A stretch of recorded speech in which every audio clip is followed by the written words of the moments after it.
Thank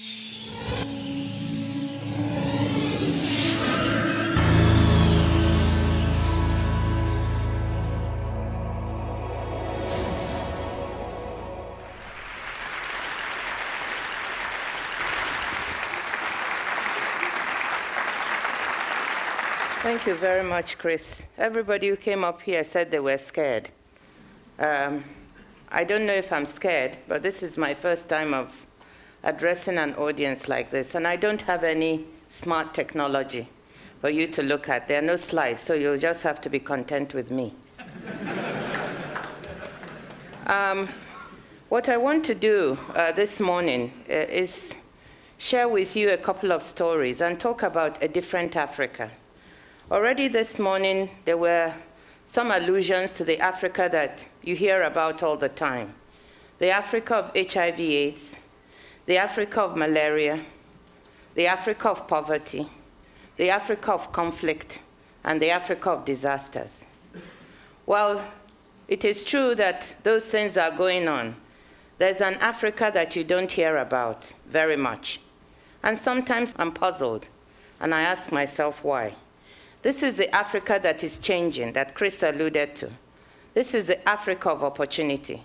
This is the Africa where people want to take charge of their own futures and their own destinies. And this is the Africa where people are looking for partnerships to do this.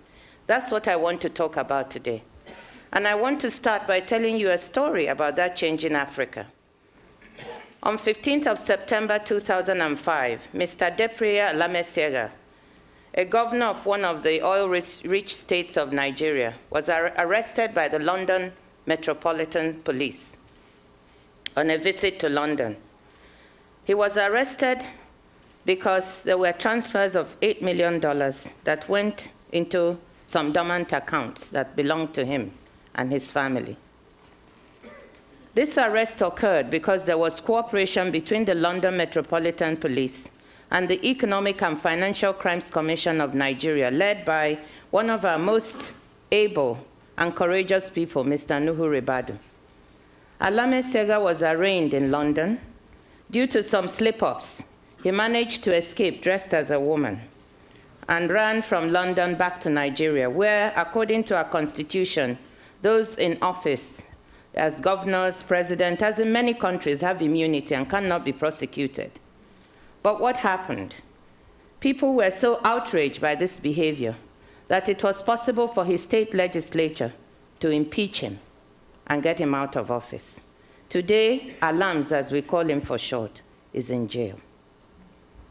This is a story about the fact that people in Africa are no longer willing to tolerate corruption from their leaders.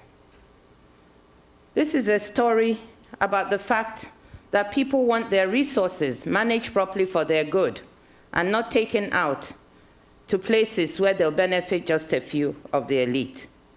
And therefore, when you hear about the corrupt Africa, corruption all the time, I want you to know that the people and the governments are trying hard to fight this in some of the countries, and that some successes are emerging. Does it mean the problem is over? The answer is no. There's still a long way to go, but that there's a will there, and that successes are being chalked up on this very important fight. So when you hear about corruption, don't just feel that nothing is being done about this, that you can't operate in any African country because of the overwhelming corruption. That is not the case. There's a will to fight, and in many countries, that fight is ongoing and is being won. In others, like mine, where there has been a long history of dictatorship in Nigeria, the fight is ongoing and we have a long way to go. But the truth of the matter is that this is going on. The results are showing. Independent monitoring by the World Bank and other organizations show that in many instances, the trend is downwards in terms of corruption, and governance is improving. A study by the Economic Commission for Africa showed a clear trend upwards in governance in 28 African countries. And let me say just one more thing before I leave this area of governance. That is that people talk about corruption, corruption. All the time when they talk about it, you immediately think about Africa. That's the image, African countries. But let me say this. If Alams was able to export $8 million into an account in London, if the other people who are taking money, estimated at 20 to 40 billion now, of developing countries' monies, sitting abroad in the developed countries, if they're able to do this, what is that? Is that not corruption? In this country, if you receive stolen goods, are you not prosecuted? So when we talk about this kind of corruption, let us also think about what is happening on the other side of the globe, where the money is going, and what can be done to stop it. I'm working on an initiative now, along with the World Bank, on asset recovery, trying to do what we can to get the monies that have been taken abroad, developing countries' monies, to get that sent back. Because if we can get the $20 billion sitting out there back, it may do far more for some of these countries than all the aid that is being put together.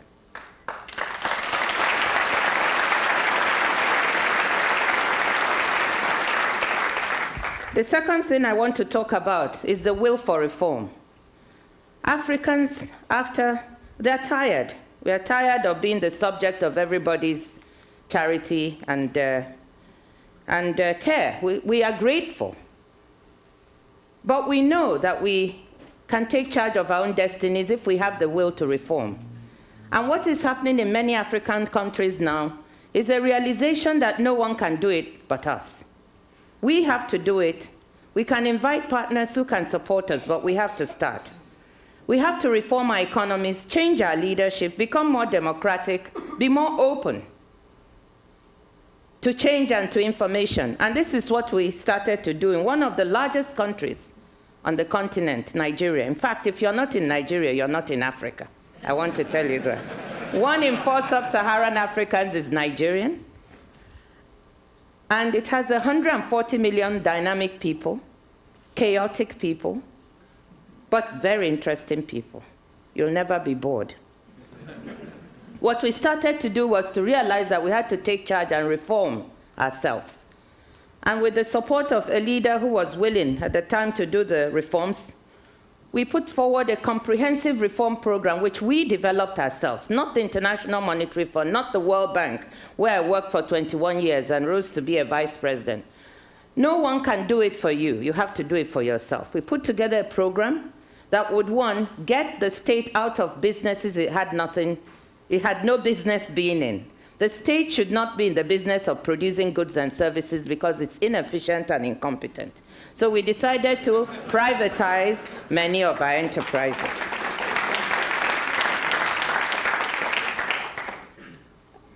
As a result, we decided to liberalize many of our markets. Can you believe that prior to this reform, which started at the end of 2003, when I left Washington to go and take up the post of finance minister, we had a telecommunications company that was only able to develop 4,500 landlines in its entire 30-year history.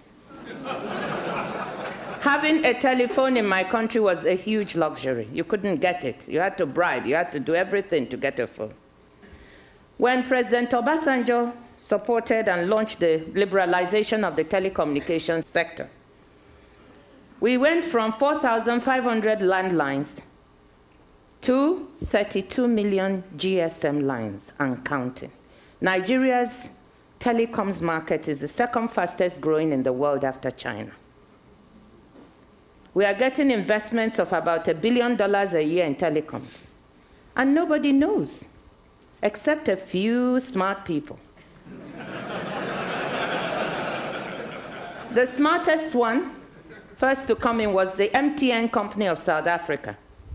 And in the 3 years that I was finance minister, they made an average of $360 million profit per year. $360 million. In a market, in a country that is a poor country, with an average per capita income just under $500 per capita. So the market is there. When they kept this under wraps, but soon others got to know, Nigerians themselves began to develop some wireless telecommunications companies, and 3 or 4 others have come in. But there's a huge market out there, and people don't know about it, or they don't want to know. So privatization is one of the things we've done. The Other thing we've also done is to manage our finances better. Because nobody is going to help you and support you if you're not managing your own finances well. And Nigeria, with the oil sector, had the reputation of being corrupt and not managing its own public finances well. So what did we try to do? We introduced a fiscal rule that delinked our budget from the oil price. Before, we used to just budget on whatever oil would bring in, because oil is the biggest, most revenue-earning sector in the economy. 70% of our revenues come from oil. We delinked that, and once we did it, we began to budget at a price slightly lower than the oil price and save whatever was above that price. We didn't know we could pull it off. It was very controversial. But what it immediately did was that the volatility that had been present in terms of our economic development, where, if oil prices were high, we would grow very fast. When they crashed, we crashed, and we could hardly even pay any salaries in the economy. That smoothened out. We were able to save, just before I left, $27 billion. Whereas, and this went to our reserves. When I arrived in 2003, we had $7 billion in reserves. By the time I left, we had gone up to almost $30 billion. As we speak now, we have about $40 billion in reserves, due to proper management of our finances.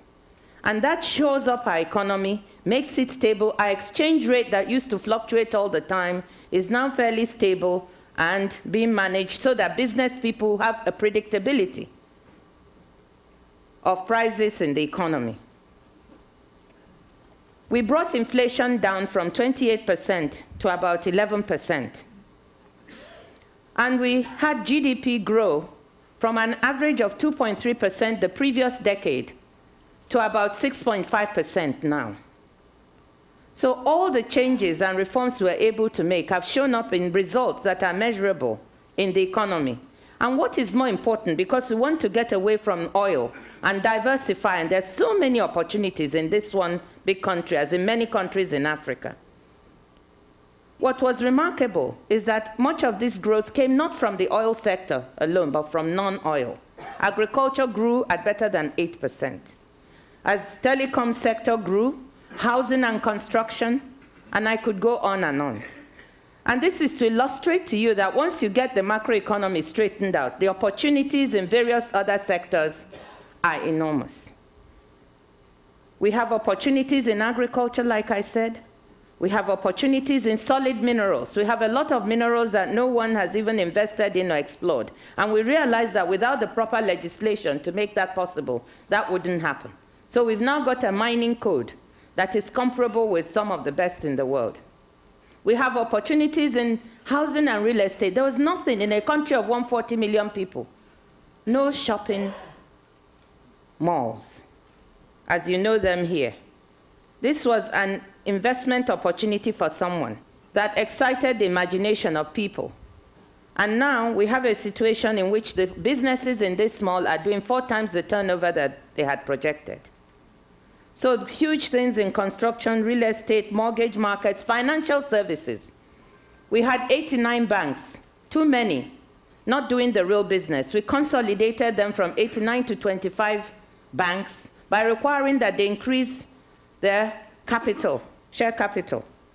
And it went from about $25 million to $115 million. These banks are now consolidated, and that strengthening of the banking system has attracted a lot of investment from outside. Barclays Bank of the UK is bringing in $500 million. Standard Chartered has brought in $140 million, and I can go on, dollars, on and on into the system. We're doing the same with the insurance sector. So in financial services, a great deal of opportunity. In tourism, in many African countries, a great opportunity. And that's what many people know East Africa for. The wildlife, the elephants, and so on. But managing the tourism market in a way that can really benefit the people is very important. So what am I trying to say? I'm trying to tell you that there's a new wave on the continent, a new wave of openness and democratization in which Since 2000, more than 2/3 of African countries have had multi-party democratic elections. Not all of them have been perfect or will be, but the trend is very clear. I'm trying to tell you that since the past 3 years, the average rate of growth on the continent has moved from about 2.5% to about 5% per annum. This is better than the performance of many OECD countries. So it's clear that things are changing. Conflicts are down on the continent. From about 12 conflicts a decade ago, we're down to 3 or 4 conflicts, one of the most terrible, of course, of which is Darfur. And you know you have the neighborhood effect, where if something is going on in one part of the continent, it looks like the entire continent is affected. But you should know that this continent is a continent of many countries, not one country. And if we're down to 3 or 4 conflicts, it means that there are plenty of opportunities to invest in stable, growing, exciting economies where there's plenty of opportunity. And I want to just make one point about this investment. The best way to help Africans today is to help them to stand on their own feet. And the best way to do that is by helping create jobs. There is no issue with fighting malaria and putting money in that and saving children's lives. That's not what I'm saying. That is fine. But imagine the impact on a family if the parents can be employed and make sure that their children go to school, that they can buy the drugs to fight the disease themselves. If we can invest in places where you yourself make money, whilst creating jobs and helping people stand on their own feet, isn't that a wonderful opportunity? Isn't that the way to go? And I want to say that some of the best people to invest in on the continent are the women.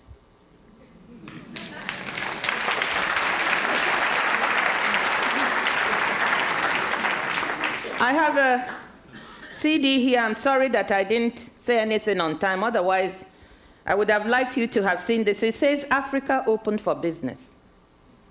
And this is a video that has actually won an award as the best documentary of the year. Understand that the woman who made it is going to be in Tanzania, where they're having the session in June.